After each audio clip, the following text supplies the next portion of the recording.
Sadly, that means I do think at some point this year, layoffs in the car hauling industry are going to happen. What's going on, guys? Good evening to you. We just got up here to Ohio. We got to drop off this load of Kias. We got a three-stopper today. Um, but in today's vlog, what I'm going to talk about, and I'm really hoping it doesn't happen, um, is kind of like what to expect this year. What the year for car hauling is looking like. Is it going to be a good year? Is it going to be a bad year? What's going on, and give you some of my predictions of what I think is going to happen this year. I've been doing this. This was my 14th year of hauling cars, so I've been through many, many ups and downs in this industry, and I'm honestly hoping this year kind of looks like it's going to be a pretty bad year, pretty down year. I'll give you some insight of what I've been told by some people in different companies that are in car hauling in general. Kind of what to watch out for, what's going to happen. So we got to get offloaded so we can talk about that. So let me show you what we got going on. This is a very, very easy load. Kia ended up putting all Tellurides on hold, so obviously everything is small, everything is light. We got a Sportage, a K5 over Sportage, Sorrento, Sportage. Got a Sorrento down here, K5. Here at, where are we, Lancaster, Ohio, I'm just dropping these bottom three, so nice and easy. Raise these all up, unstrap the bottom, drop these off, throw the keys in the drop box, and head on up to my next delivery. After that, I got these back two. Go to, the next four, so 1, 2, 3, and 4.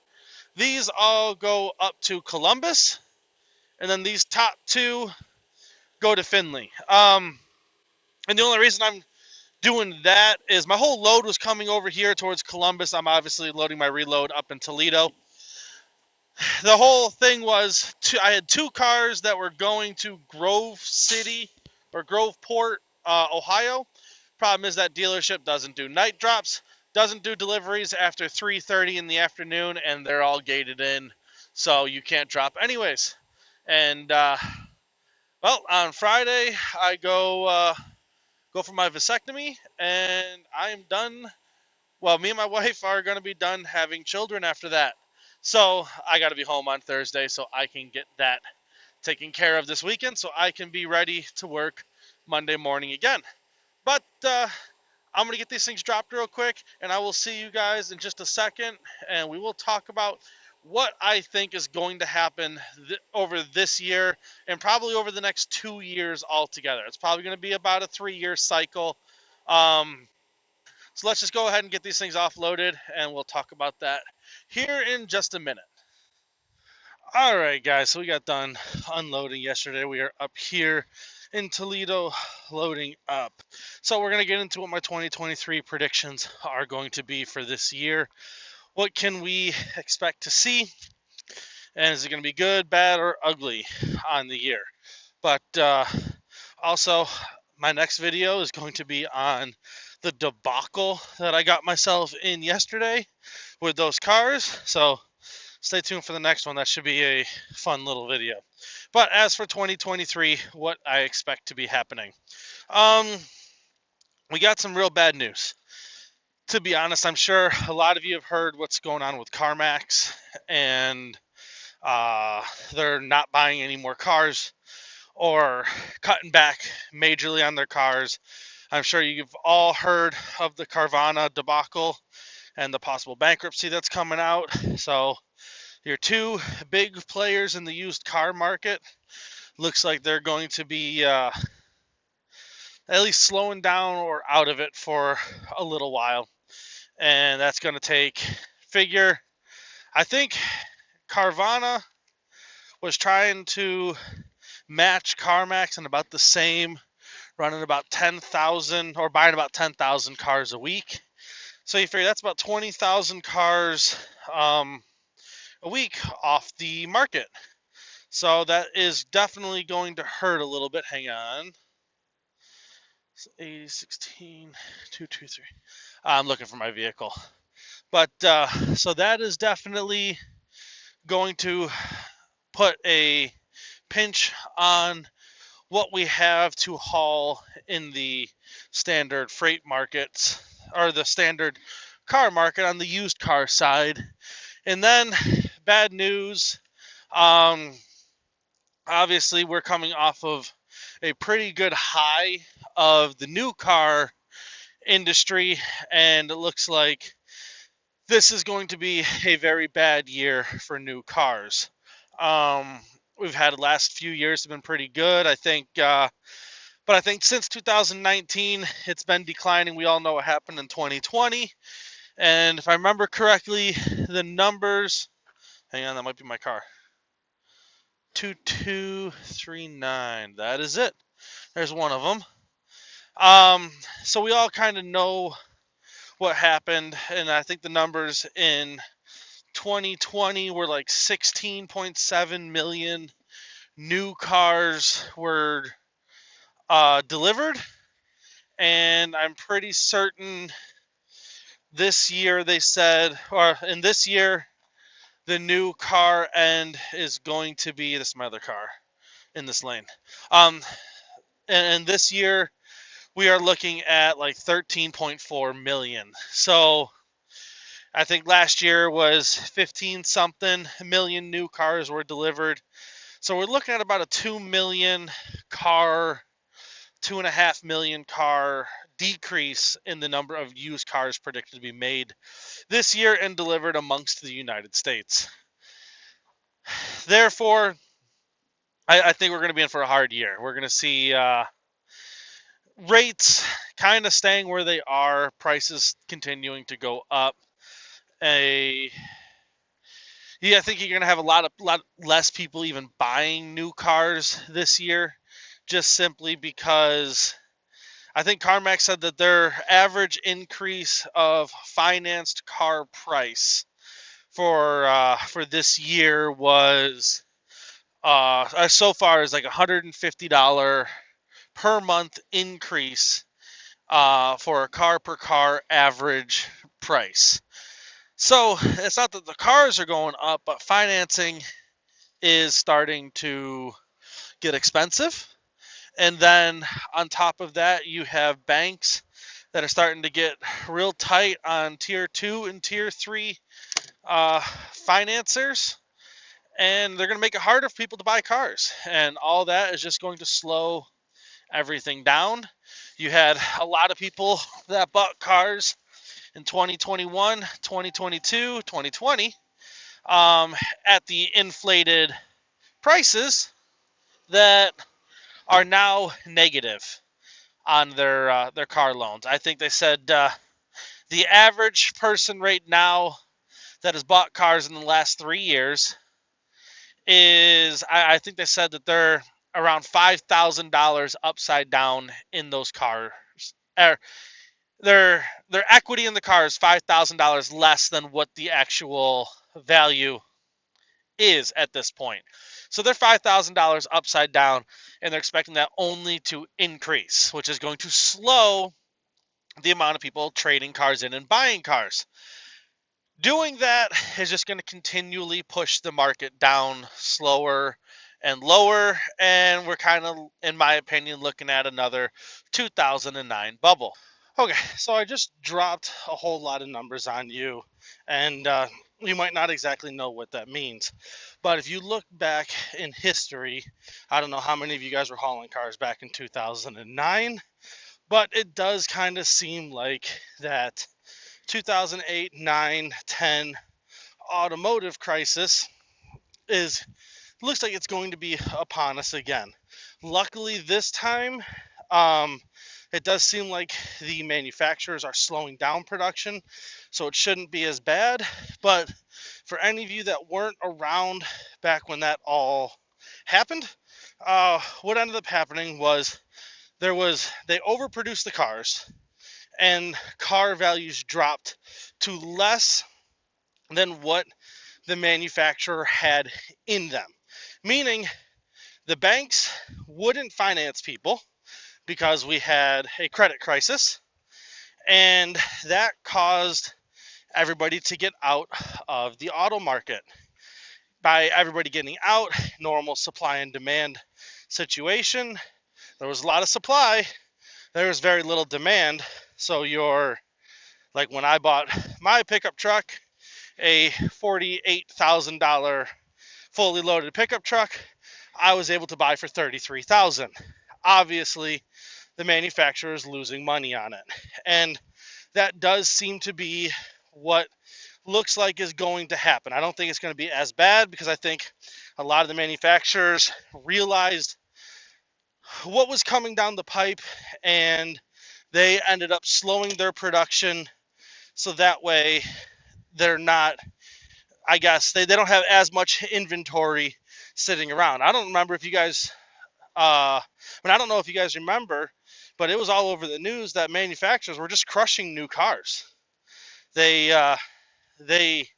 couldn't stop producing because I don't remember why they couldn't stop producing. I think it was something between the unions and the government itself pretty much said, if we stop manufacturing, there's going to be even less people to buy vehicles simply because of the fact that there'd be less people working. Everybody was getting laid off, and we had an absolute downturn in the auto market. There was not enough cars, or the cars themselves, there was tons of them to be hauled, but no dealership wanted them because they already had too many. A lot of us were delivering to off-site locations just simply because the dealerships couldn't put any more on their lot. So because of all of that, I think we are looking at the same scenario, except I think there will be fewer cars to haul, and we will probably be looking at 5-6 stop loads for most of the year. That's going to cut into what we make as car haulers. That is going to hurt the car hauling companies. So if you own your own truck, it's going to hurt you. You're going to spend more fuel to make less money, and the rates aren't going to go up simply because there will be too many people trying to haul too few of cars. And sadly, that means I do think at some point this year, layoffs in the car hauling industry are going to happen. So the reason I say that is as the auto market tightens up, we're going to see the car hauling end of the market tighten up as well. As that happens, there's going to be less cars to haul, and there's going to be more owner-operators that are willing to take units. And this is nothing against owner-operators. I was one for many years. I understand. But more owner-operators will be willing to take units for any sort of money. I know for years it's been the don't haul cheap freight, but when it comes down to having fuel money for your truck to keep your doors open for one more week to hope and pray you get that good load to feed your family, well, there's going to be a lot of owner-operators that are willing to make that sacrifice. There's going to be a lot of owner-operators and small trucking companies that are just going to try to keep their doors open. When that happens, they're going to take freight for whatever they can get it for. And when that happens, sadly, the big companies, like the one I work for, and other,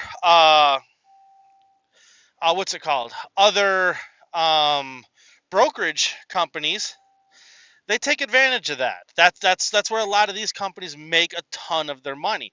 When they get the unit for $800 and they know for a fact they put it on Central Dispatch for $250 and it's going to be picked up in 15 minutes upon hitting Central Dispatch, they're going to do it, and they're going to pocket that money. And I hate to say it, that is just business, whether you like it or not. That's how these companies make their money. And I'm not saying it's right or it's wrong. I'm just saying it is what it is. And if you put your foot down and don't haul it, somebody else is gonna. Because there's just going to be an overabundance of the availability for vehicles to be hauled, or sorry, there'll be an overabundance of open spots on trucks and not enough vehicles to fill it. And when that happens, rates are going to tank. There's going to be a lot of you guys that go out of business. There's going to be a lot of you guys that lose their jobs this year, and it sucks to say that. I could be one of them. I don't know. I'm hoping my skill and work ethic holds me through, but you never know. So to sum it all up, and not make this sound like all doom and gloom, I do think this year is going to be a year of tightening. These types of years will normally take 2, possibly 3 years to even themselves out and get back on a normal keel. Fingers crossed, it's not that bad. We may have lost enough small companies and um, small owner operator outfits during 2020 to hold us through. I honestly don't know.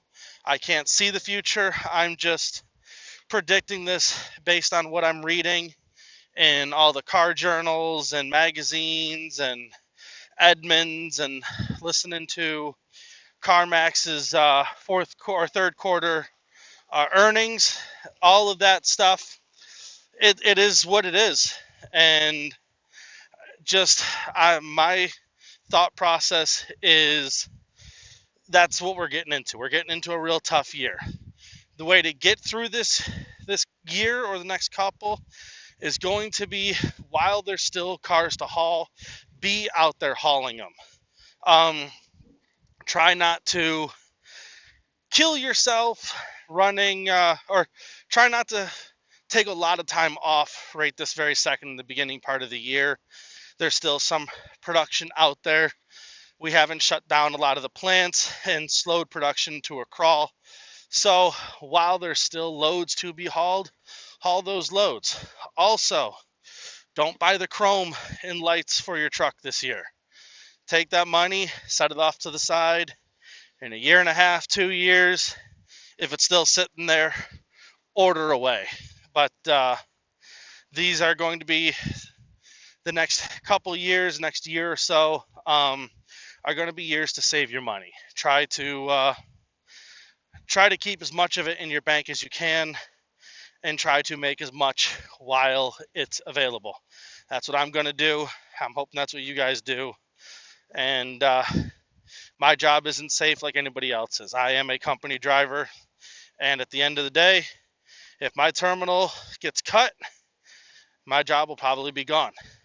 So fingers crossed that all this doesn't happen, and you can call me a doomsdayer in a year and the auto market doesn't crash the way it kind of seems like it's going to. If it doesn't, awesome, and I'll be more than happy to eat my words. But until then, see you guys in the next one. Bye.